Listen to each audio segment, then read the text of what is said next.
It is currently the world's largest phased array transmitter. This is basically Tesla technology.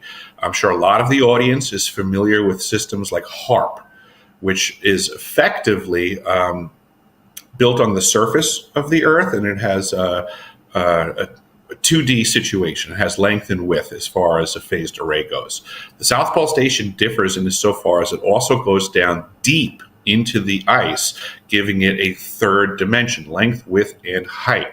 So it has exponential more, I guess you would say, capabilities, targeting.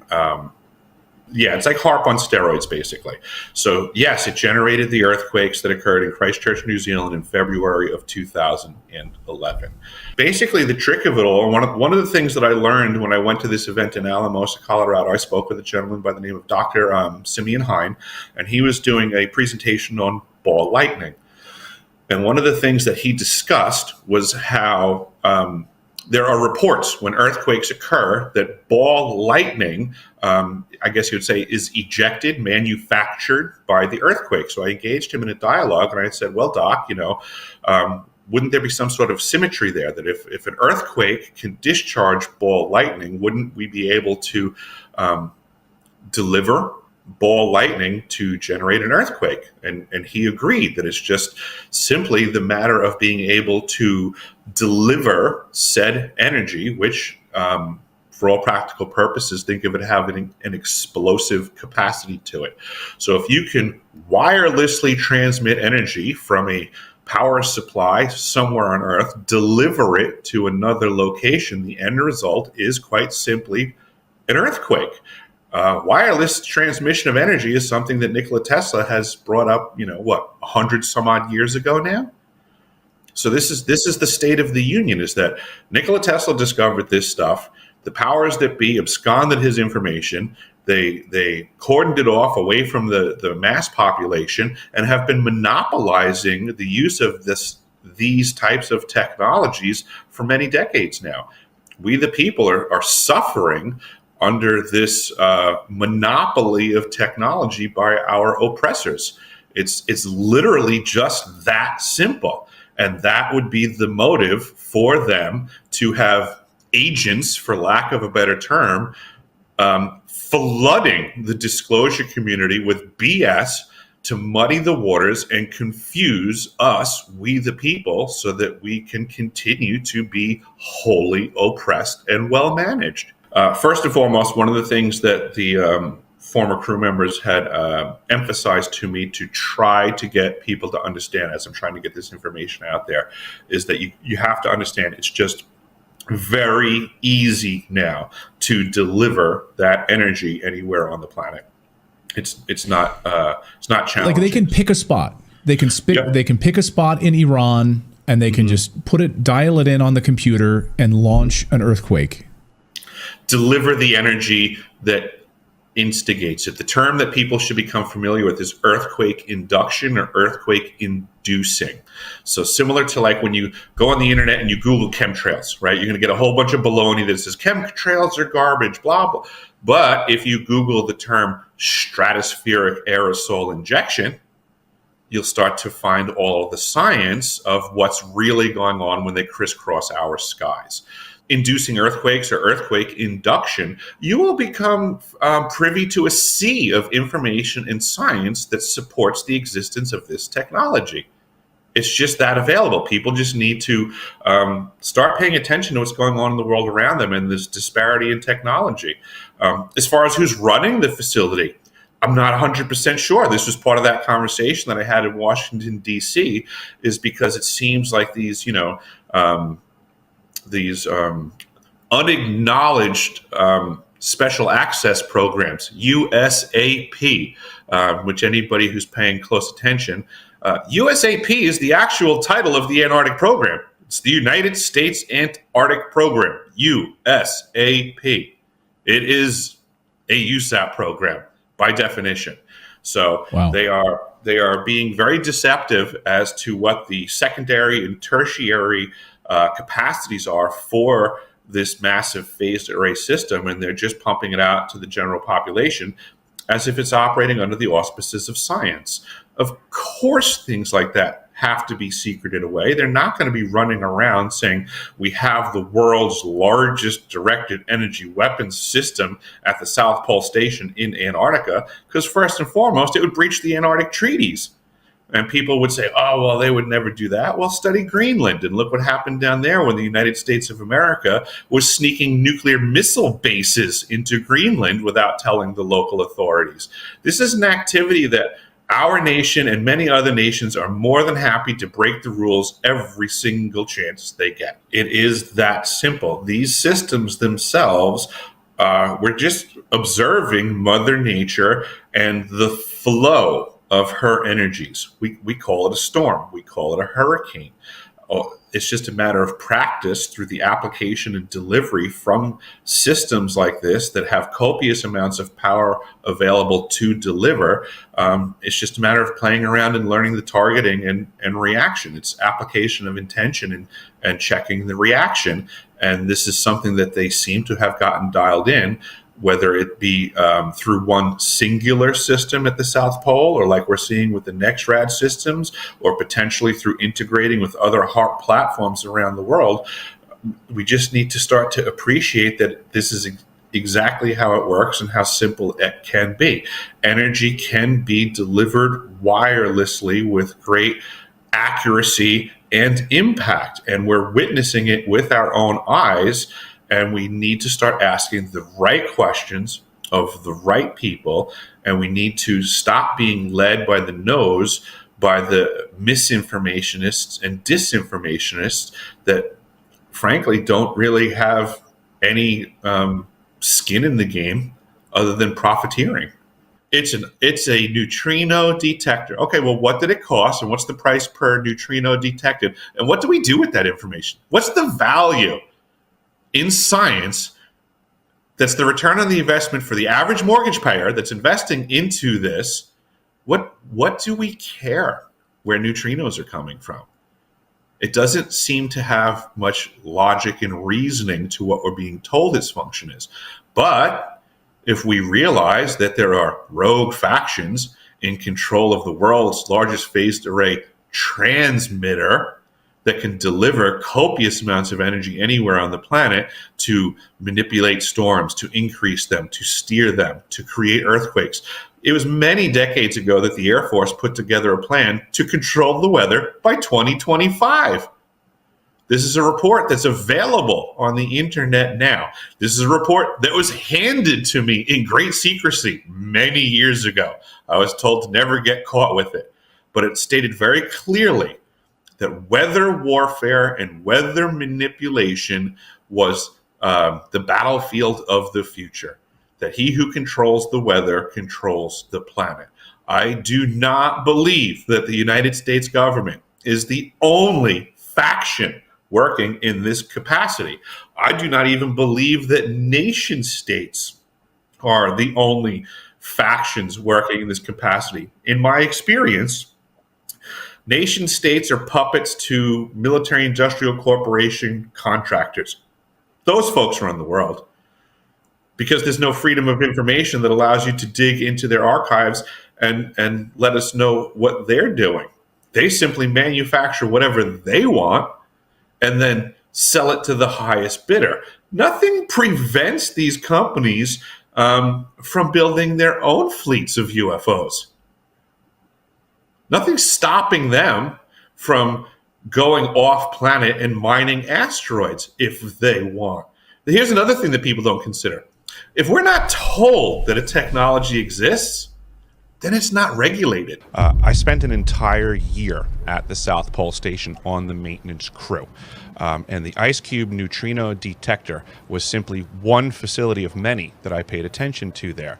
And in that process, I obviously learned the science and stuff like that. Like you said, it's a lot of mumbo jumbo that people don't really need to know about, but that's the pretense that it's presented to the world, that the National Science Foundation cut a check for this facility at the South Pole Station and is doing science, wonderfully complex science.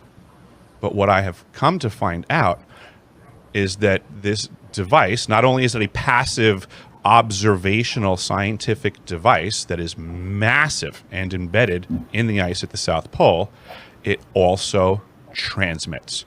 I provided documentation for it. Anybody can look it up now. It is referenceable on the internet. I call it the DOM document, and it's on the archives at my website.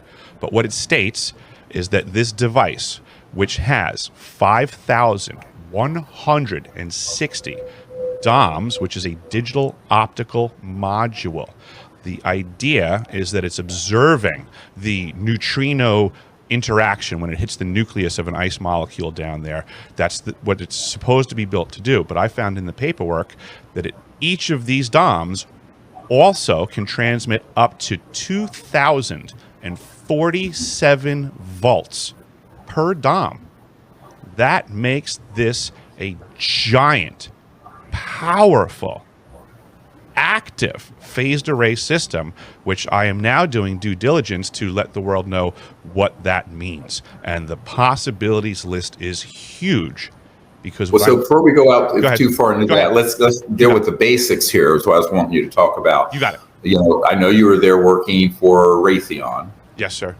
Okay, so let's go through that. You were assigned there for a year working with Raytheon. It was year X to Y. I mean, just the whole thing before we get into a lot of the technical. You got it. So from November of 2010, I landed on the ice at McMurdo Station and was rapidly deployed further south to 90 degrees at the South Pole Station.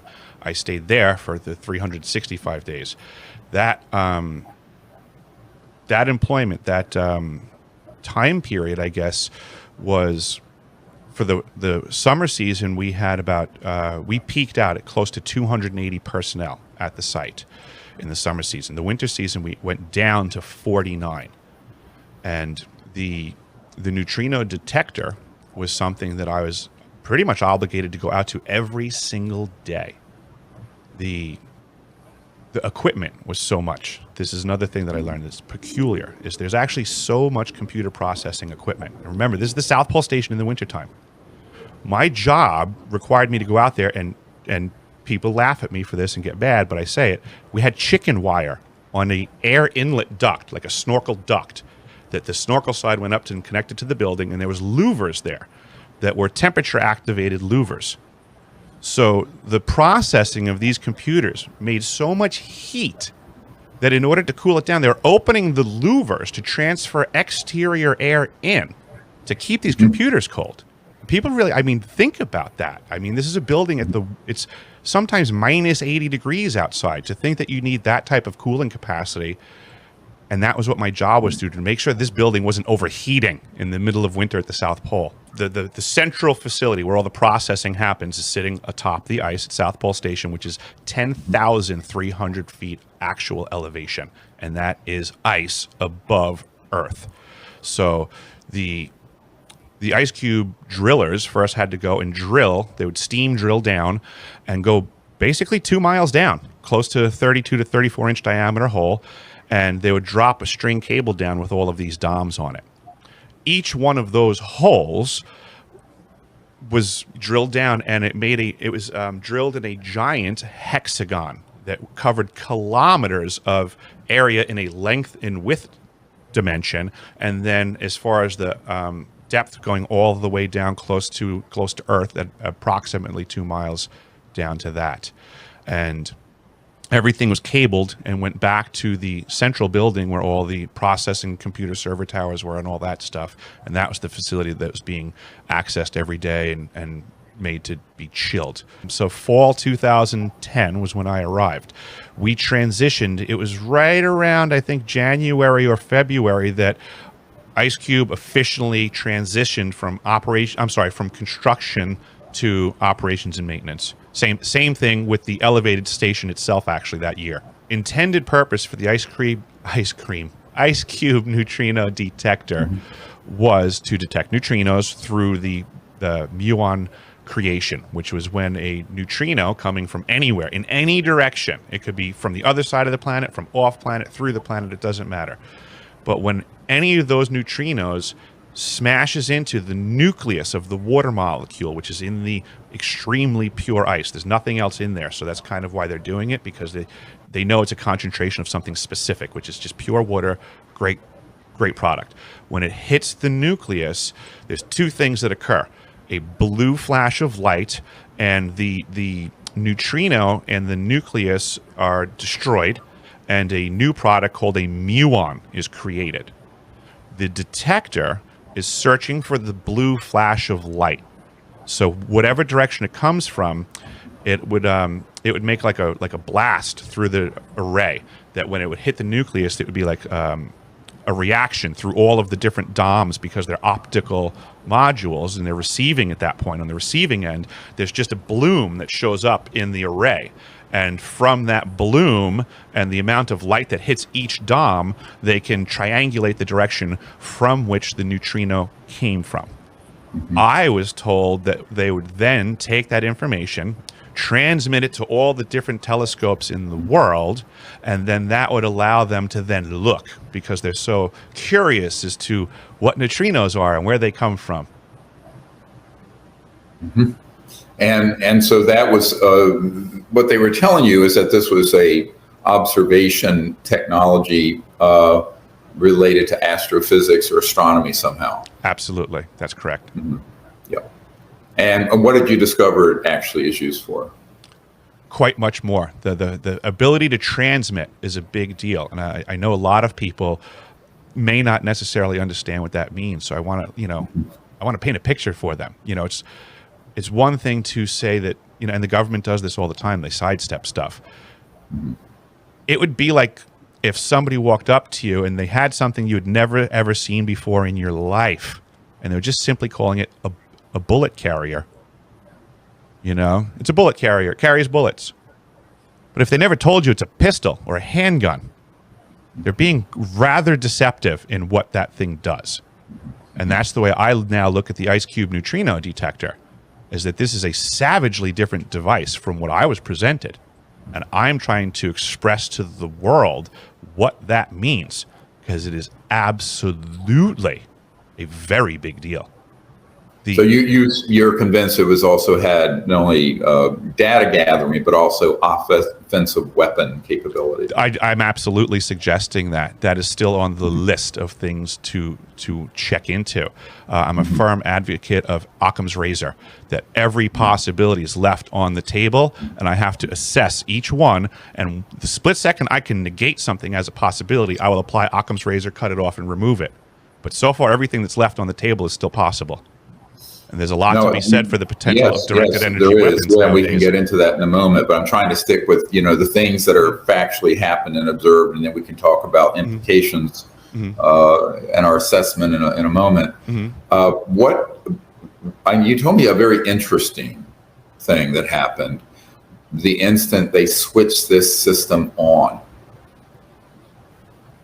The New Zealand event. I have a high suspicion that this is when it was going active and they were dialing things in, and that they caused the Christchurch accident that was during my season 2010. You're referring to the earthquake. Absolutely, yes. Yep. I believe that they were dialing it in, and there was a high probability that was just a misfire. And a side effect. See, one of the things that people, just to give a little background, a lot of people have heard me refer in the past of scalar and longitudinal electromagnetic energy, which, just to give people, not to geek out too far here, but when you look at a normal light wavelength, there's a wave to it like this, and a laser is coherent light where all the green spectrum is lined up. When you're doing something with the longitudinal scalar waves are actually a point that goes out longitudinally without the wave, and is much faster than the speed of light, literally, and the normal speed of light is still light, it's still electromagnetic field, but it also can be weaponized. So the early one of the euphemisms that are used, you were talking about the euphemism of this being some kind of like a bullet carrier, when really it's a gun. People don't realize that when J. Edgar Hoover was written to by the field agent there in Roswell, the memo we have that's now become the most viewed document on the FBI website officially states that there was a new, quote, radar array at Roswell In fact, what that is often used at, people I have here, I'm in Washington right now, who have worked in these systems, radar is often a euphemism or a catch-all phrase for not only a passive detection of an aircraft or, bouncing waves off the metal skin of an aircraft, radar, but also an active warfare system, and they will piggyback them together. So this is a common motif. It's a pattern that I've seen over the last 30 years of working in this area. And I know that it's also true that the operational systems that were not only the neutrino light detectors on satellites in the, almost 50 years ago now, in the early mid-70s, those were, quote, slaved to active systems that were longitudinal scalar directional energy weapon type systems that would then lock on. Now, why is that important? When an interstellar vehicle is stepping down, let's call it, out of transdimensional space-time, resonating beyond the speed of light, matter, electrons as we think of it. That's that whole area of physics that's been kept secret.